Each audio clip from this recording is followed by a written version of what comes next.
YouTube, Paul Ozz here. So I've been fighting a sick for the last week and a bit, and so I'm sorry that this video isn't exactly up to the standard that I've so far set, but I thought it would be a great opportunity to exchange some guitar stories.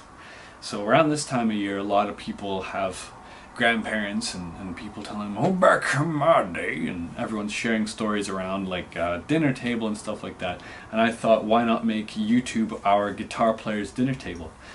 So let me just explain how this works. So I'm going to talk to you a little bit about one of my guitars and the story behind it.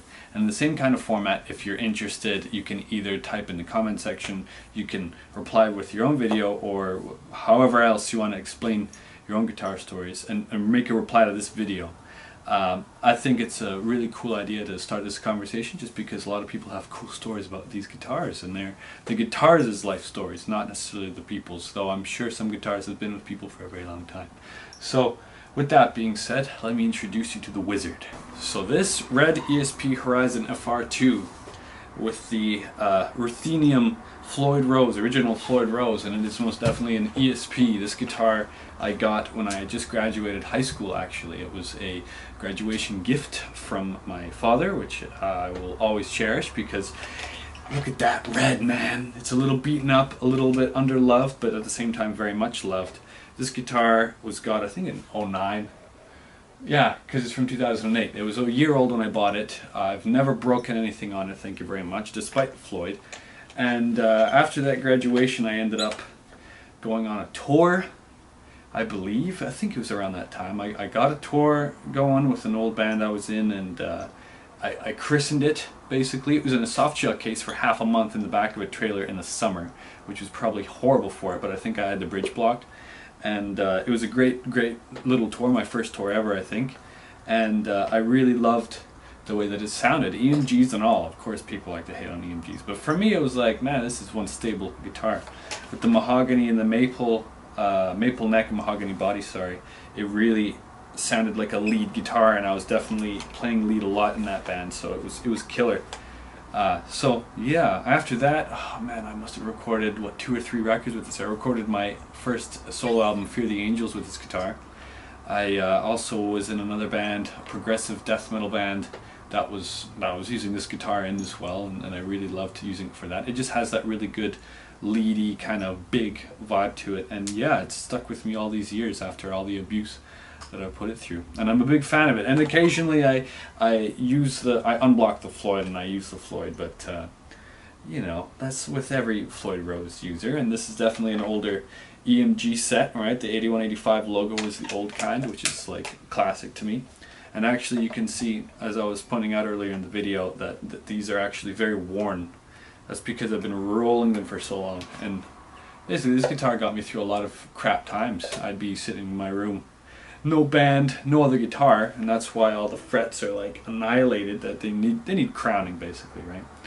And this guitar is really good to me, so I fully intend on keeping it for as long as it is alive. It's got a couple of dings and all that, but this is my guitar, you know. This is the one that will stay forever, you know. It's one of my favorites. Sounds great. Sounds absolutely killer. I even put DiMarzios in this one once, and I was like, nah, man, gotta keep that shit stock. Keeping it stock was the way it is. I remember I would play a show, I think I played a show with this guitar more than a few years ago, and I was playing, and it was like 35 degrees Celsius, which is like super fucking hot inside of the venue, if not more, and I had got a blister on my thumb, and just picking so hard death metal at the time, right? And I remember the blister straight up exploded, and it was gory and it was disgusting, but this guitar has been through hell with me and has survived, and it reminds me of the good times when I played in a death metal band and stuff, you know. It has that ability to remind me of those good days. It also sounds really good, so there is that. Anyway, so that's my example of a guitar story, some experiences, things like that, when you got it, why you got it, and what you used it for. I think that's some pretty good reasoning. I'm just looking back here, Goto tuning pegs. Man, this thing is awesome. Such a workhorse, and so cherry. Much cherry. My first red guitar, this guy.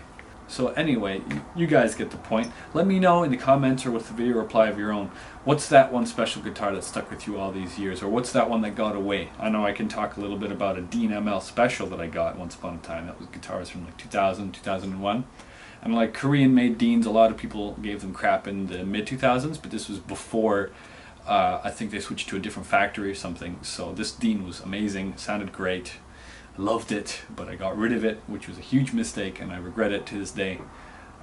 So I got a better guitar, and I'm keeping this one. There's no way I'm parting with this one. Thank you very much. So anyway, thanks YouTube, and be sure to subscribe. Happy holidays, enjoy your New Year's, shred real hard, and enjoy your time playing the guitar. Something that so many people, millions of people, love to do, and that unites us all in this shreddy world. So keep your body ready and your fingers shredded.